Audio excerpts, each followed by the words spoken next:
अजय आलोक जी, ये जो शुरुआत बिहार से हुई है या जिस तरीके के दावे, जिस तरीके के बयान अब दिए जा रहे हैं, इसके क्या मायने निकाले? 2024 के चुनावों पर इसका क्या असर पड़ रहा है? किसको नुकसान, किसको फायदा? देखिए प्राची जी, चुनाव अब जब 24 में होंगे और ये गठबंधन जब टूट गया है तो स्वाभाविक है कि कोई भी विरोधी एक दूसरे की तारीफ तो करेगा नहीं, और वो भी परसेप्शन बनाने की कोशिश करेगा दोनों तरफ से कि हम भारी हैं, हम भारी हैं। लेकिन सवाल ये उठता है कि अगर एंटी इनकम्बेंसी की बात करें तो 2014 के बाद 19 में सीट क्यों बढ़ी? क्योंकि नेता की क्रेडिबिलिटी थी, प्राइम मिनिस्टर की क्रेडिबिलिटी थी, और प्राइम मिनिस्टर के नाम पे पूरा चुनाव हुआ, इसलिए सीटें बढ़ गई। कई सारे राज्य ऐसे थे जहां पे क्लीन स्वीप हुआ, कई सारे राज्य ऐसे थे जहां पे एक भी सीट आने की जरूरत उम्मीद नहीं थी, वहां 18 सीट आ गए। बिहार जैसे राज्यों में क्लीन स्वीप हुआ। अब 2014 में मैं चूंकि पार्ट ऑफ जेडीयू था, मुझे पता है, हम अकेले लड़े 38 सीट पे, 2 सीटों पे जीते, लेकिन 136 सीटों पे हमारी जमानत जब्त हो गई थी। ये भी सच्चाई है। 142 सीटों पे हमें 25% से कम वोट आया था, ये भी सच्चाई है। तो 24 तक ऊंट किस करवट बदलेगा ये कहना बहुत मुश्किल है, लेकिन एक बात तो है, जिस चेहरे पे चुनाव लड़ा जाएगा, जिस क्रेडिबिलिटी पे चुनाव लड़ा जाएगा, जनता उसको देखेगी। यहां सामने रहेंगे प्रधानमंत्री मोदी, और मे भी दूसरी तरफ से अगर मान लीजिए नीतीश जी सामने आ जाते हैं तो क्रेडिबिलिटी कौन सी बची? क्रेडिबिलिटी बची कहां? किस नेता के पास क्रेडिबिलिटी है जो सामने लड़ेगा चुनाव? चुनाव सिर्फ एक फैक्टर पे नहीं लड़ा जाता है ना, देश के इमोशंस पे चुनाव होता है, और वो इमोशंस उनकी छवि पे होता है, वो इमोशन उनके काम पे होता है, वो इमोशन उनके परफॉर्मेंस पे होता है। वो हर परफॉर्मेंस में किसी भी पायरे में, किसी पैरामीटर्स में नरेंद्र मोदी जी को भी कोई कॉम्पीट नहीं कर रहा है। ये बात खुद नीतीश जी ने कही थी 2017 में कि दूर दूर तक उनके कंपैरिजन में मुझे कोई नहीं दिखता है। आज दिखने लगा है, क्योंकि स्वाभाविक है, जब विरोधी होंगे तो दिखेगा ही ना। तो चलिए हम लोग भी देखेंगे 24 में क्या होता है। अभी उसके बारे में कुछ भी करना बहुत प्रीमेच्योर है। दूसरा कि 40 सीटें हरा के बीजेपी का काम नहीं होगा। भाई अगर आप कैलकुलेशन करें, झारखंड की 14 में से 13 सीटें भी बीजेपी जीती हुई है, 16 बिहार में है, 16, 13, 29 हो गए, और 18 बंगाल में है। ठीक, 47 सीटें अभी जीती हुई है बीजेपी। टोटल सीटें हैं तीनों राज्यों को मिला दीजिए तो 48, 40, 88 और 14, 102। तो ऑलरेडी बीजेपी यहां पे तो 60 सीट हार के चल रही है, तो फिर और 40 हरा दीजिएगा, क्या बीजेपी 4 ही सीट पे रह जाएगी? क्या फालतू का गणित है ये गणित जो है, ये गणित लगाया जा रहा है 40 सीटों का। लेकिन जो आप बात कह रहे थे कि चेहरा भी बहुत ज्यादा महत्वपूर्ण होता है। हमारे साथ कांग्रेस की प्रवक्ता शिल्पी अरोड़ा जी बैठी हुई हैं। शिल्पी जी, अब कांग्रेस की भूमिका यहां पर क्या है? क्योंकि नीतीश कुमार पीएम का चेहरा प्रोजेक्ट किए जा रहे हैं, चाहे वो डायरेक्ट वे में किए जाए, चाहे इनडायरेक्ट वे में किए जाए। विपक्षी एकता की बात की जा रही है, तो क्या कांग्रेस के जो नेता हैं वो अपनी दावेदारी छोड़ देंगे? राहुल गांधी क्षेत्रीय दल के नेता को आगे आने देंगे? देखिए Prachi, it's too premature to say, इस बात पे अभी बहुत जल्दी है। जब पूरी अपोजिशन यूनाइटेड होगी, सब एक अम्ब्रेला के नीचे आएंगे, तो सभी लोग मिलकर इस पे निर्णय करेंगे कि प्रधानमंत्री पद का उम्मीदवार कौन होगा।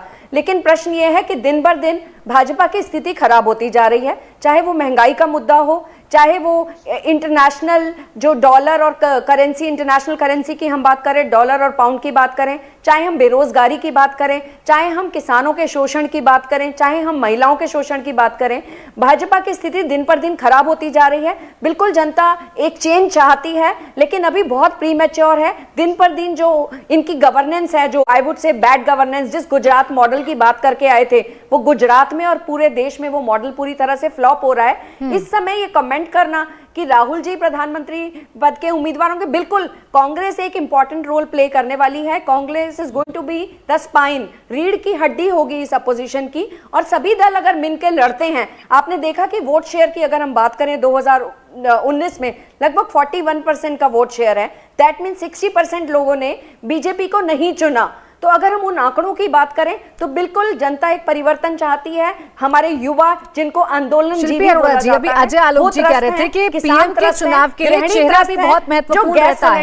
नीतीश कुमार कह रहे हैं उनके पास बहुत फोन आ रहे हैं, विपक्षी एकजुटता की वो बात कर रहे हैं, इसीलिए फिर चेहरे पर भी चर्चा करनी होगी ना, क्योंकि प्रोजेक्शन तो बिल्कुल ऐसा तो नहीं है कि चुनाव जब आते हैं तभी प्रोजेक्शन शुरू होता है। नहीं, हम लोग कोई इसमें बात नहीं कर रहे हैं। नीतीश कुमार जी बहुत टॉल लीडर हैं, ममता बनर्जी बहुत टॉल लीडर हैं, अरविंद केजरीवाल जी की अपनी ये है।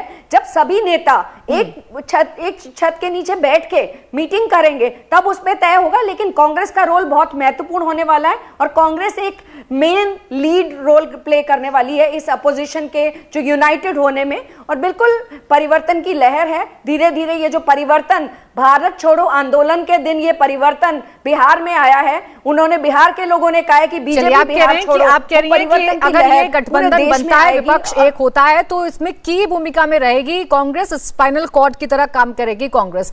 अब निखिल जी, आप जरा इस बात का जवाब दीजिए। कह रहे हैं बिल्कुल नीतीश कुमार के उनके पास बहुत फोन आ रहे हैं, विपक्षी एकता की वो बात कर रहे हैं। किसके फोन आ रहे हैं और किस एकता की बात हो रही है? एक तरफ कह रहे हैं कि पीएम के लिए उन्हें आगे नहीं बढ़ना है, कोई महत्वाकांक्षा नहीं है, दूसरी तरफ फोन का जिक्र वो कर दे रहे हैं। देखिए, जेडीयू ने कभी ये क्लेम नहीं किया कि नीतीश कुमार जी पीएम कैंडिडेट हैं। हाँ, ये निश्चित रूप से एक क्षेत्रीय दल के नेता होते हुए भी उनकी राष्ट्रीय छवि है, इससे कोई इनकार नहीं कर सकता। और पीएम मटेरियल के तौर पे अगर मुझसे आज भी पूछेंगे तो मैं जरूर कहूंगा कि हाँ, वो पीएम मटेरियल हैं। लेकिन ये समझने वाली बात है कि पीएम मटेरियल और पीएम कैंडिडेट होना दो अलग अलग बात है।